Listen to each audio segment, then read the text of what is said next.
Okay, everyone. So I feel like I'm supposed to go through a little bit more about the secret tapes that eventually came out in court that revealed that the jury on the Samyang Moon Takeru Kamiyama tax evasion case, that the jury on that case had actually been hung. And there was a main player who I mentioned before, white American woman, and essentially what the tapes revealed was that she had bullied people on the jury who did not feel that there was enough evidence to convict Father Moon and Takeru Kamiyama, but that this main player, this white American woman, had essentially bullied and pushed people until she had essentially beaten people down into submission. And obviously they had these people were very conflicted because that's not how they originally felt, but they became confused. They were very saturated and inundated by the slanderous media against the Unification movement, and then now plus they're in a jury on an extremely high profile case, to say the least. And they have, I believe she was the foreman of the jury. They have this white American woman down their throats and doing everything that she can for them to feel intimidated and bullied. Now, they did the wrong thing and ended up convicting Father Moon and Mr. Kamiyama when they shouldn't have, based on no direct evidence and almost no circumstantial evidence. As I said before in the last episode, the United States government won that case through a severe language barrier and then the already established hysteria, bigotry, and slander surrounding the Unification movement. So these secret tapes were recorded by some pretty seedy figures, and also, from what I remember, just a sort of a run-of-the-mill working man who I think might have been down on his luck and needed some money. And another seedy guy who was kind of known for just, I think that he fancied himself some kind of investigator, but he was a bit of a pest, from what I remember, in the whole investigative profession, and was a bit known on the streets for being rather unprincipled. And I think he just wanted to get a quick buck, and he felt that he could turn a quick buck on this very high profile case if he could kind of get the dirt on what actually happened in the jury proceedings. And what ended up happening was that a very everyday normal woman who was on the jury, who got bullied and confused, she ended up being taken advantage of. And in a conversation between her and her friend, who was being allegedly paid to record this conversation, so she was recorded between her and her friend, and he led her on to sort of reveal what happened and what actually happened in the jury deliberations. And she revealed in this private conversation that really wasn't private. But later on, when she was put on the stand, it was very, very clear that she did not know that she was being recorded. She was very shocked. And of course, then the prosecution took full advantage of that, and she clammed up, and she wouldn't reveal more than what was already on the tape about the essentially illegal bullying and harassing that was going on the jury. The revelation of these secret tapes and it all coming out in court, essentially pretty revealing proof that the jury had been severely contaminated. Well,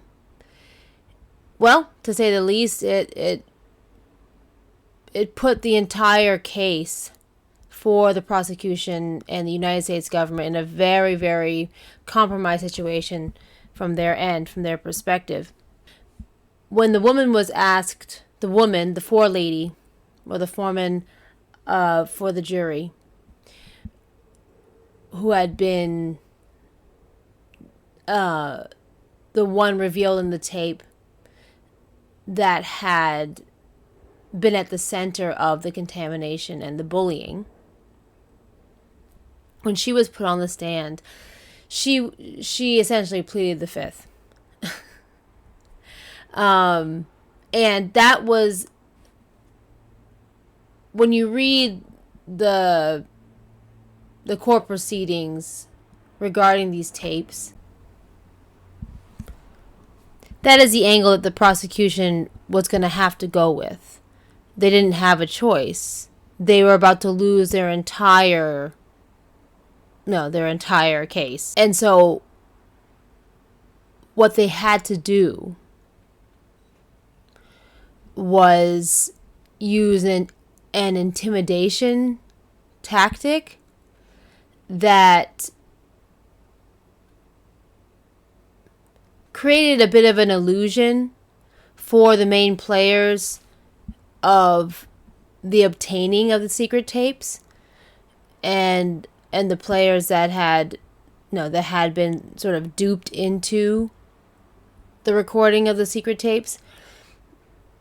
All those main players, the prosecution had to create an illusion for them that they would be in trouble, that something could happen to them, that they could be prosecuted, they could be put under severe surveillance, etc.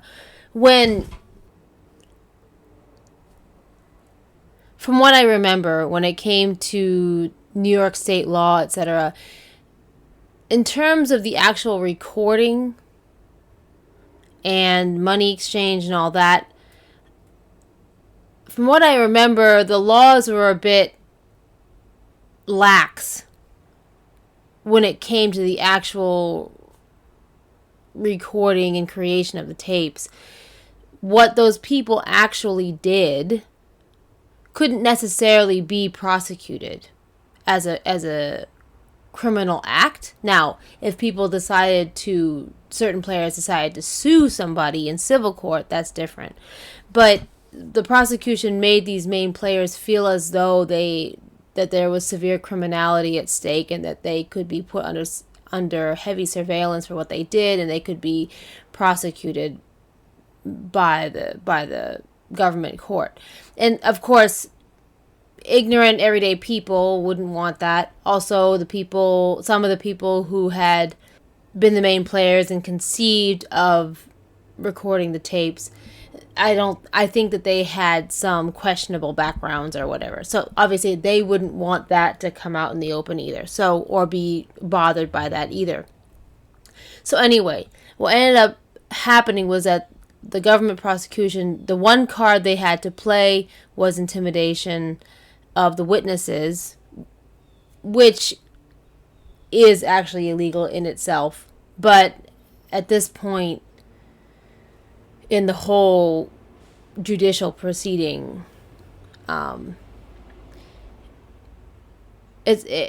it's to say it's an uphill climb. Let's say the initial judicial proceedings and trial was an uphill climb. This was just a sheer cliff rock face. And I gotta say that the defense team played some pretty good belaying, work. Had some pretty good belaying work, but nonetheless, they had already been quite worn out by the initial uphill climb. And as arrows came down the hill at them from the powers that be. And so the government, the U.S. government, was able to intimidate the witnesses and force them into a pleading the Fifth situation. And of course, they have the right to plead the Fifth Amendment, which means that they don't have to say anything that might incriminate them. And so that was that.